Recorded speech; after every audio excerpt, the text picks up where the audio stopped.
Vidyasagar kids academy school silicon city की history की class में आप सभी का स्वागत है। बच्चों, अक्सर आपको पढ़ने में कन्फ्यूज़न होता होगा कि कहीं पर लिखा रहता है एंशियंट एज, हिंदी में उसको बोलते हैं प्राचीन काल, तो कहीं लिखा रहता है स्टोन एज, तो कहीं लिखा रहता है आपका प्री हिस्टोरिक एज। ये चक्कर क्या है? तो ये जो चक्कर है, आज मैं इसी टॉपिक के बारे में आपको बताने आई हूँ। तो बच्चों, क्या होता है कि जो इतिहास है उसको अलग अलग इतिहासकारों ने अपने हिसाब से डिवाइड किया है, मतलब उसका विभाजन किया है या क्लासिफिकेशन किया है। तो ये क्लासिफिकेशन अगर आपके दिमाग में क्लियर होगा कि किसने क्या क्लासिफिकेशन दिया है, तो आपके दिमाग में सारी चीज़ों को पढ़ते समय कोई भी कंफ्यूजन नहीं आएगा और क्लैरिटी रहेगी। चलिए हम सबसे पहला क्लासिफिकेशन देखते हैं। ये क्लासिफिकेशन दिया था हमारे क्रिस्टोफ सेलारियस ने। किसने दिया था? क्रिस्टोफ सेलारियस ने। क्रिस्टोफ सेलारियस जो थे, ये एक जर्मन इतिहासकार थे। उन्होंने इसको इतिहास को जो है, विश्व इतिहास को लिखने के हिसाब से डिवाइड किया प्राचीन काल में, मध्यकाल में और आधुनिक काल में। ध्यान से सुने, किस किस में? प्राचीन काल, मध्यकाल, आधुनिक काल। प्राचीन काल को इंग्लिश में बोलते हैं एंशियंट एज, मध्यकाल को इंग्लिश में बोलते हैं मिडिल एज और आधुनिक काल को इस इंग्लिश में बोलते हैं मॉडर्न एज। प्राचीन काल का समय कब से कब तक का है? 712 ईसा पूर्व से पहले। इंग्लिश में बोलेंगे 712 BC, बिफोर BC। ओके। मध्यकाल जो है वो है 712 ईसा पूर्व से लेके 1707 ईस्वी तक। ठीक है। इसके बाद आधुनिक काल जो आया, जो कि मॉडर्न एज है, वो 1707 ईस्वी से लेकर के आपका आया 1947 ईस्वी तक।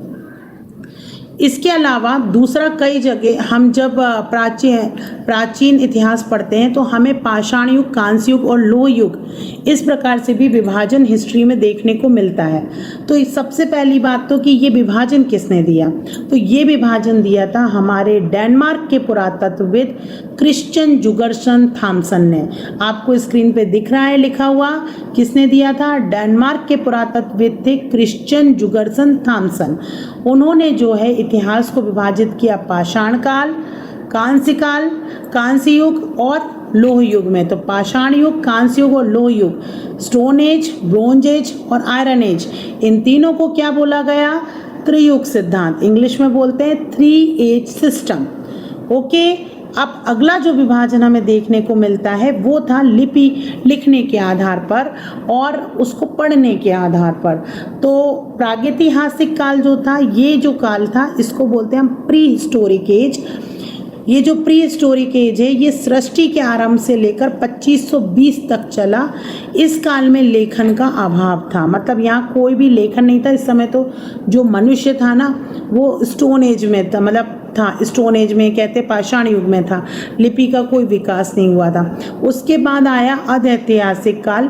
अधैतिहासिक काल मतलब 2500 से लेके 600 ईसा पूर्व तक का काल जो है आपका अधैतिहासिक काल है। और इसका एग्जाम्पल है हड़प्पा सभ्यता, क्योंकि इस काल में जो था लेखन तो मौजूद था, लेकिन उनकी आज तक जो उन्होंने लिखावट लिखी है उसको हम पढ़ नहीं पाए हैं। तो उस काल को हमने बोला अधैतिहासिक काल।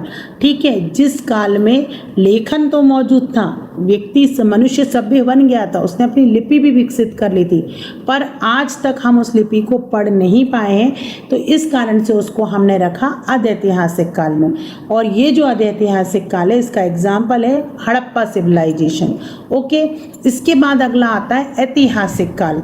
ऐतिहासिक काल जो अभी वर्तमान में चल रहा है, 620 ईसा पूर्व के बाद का जितना भी काल है वो ऐतिहासिक काल है, क्योंकि इसके जो लेखन है इनको हम पढ़ सकते हैं।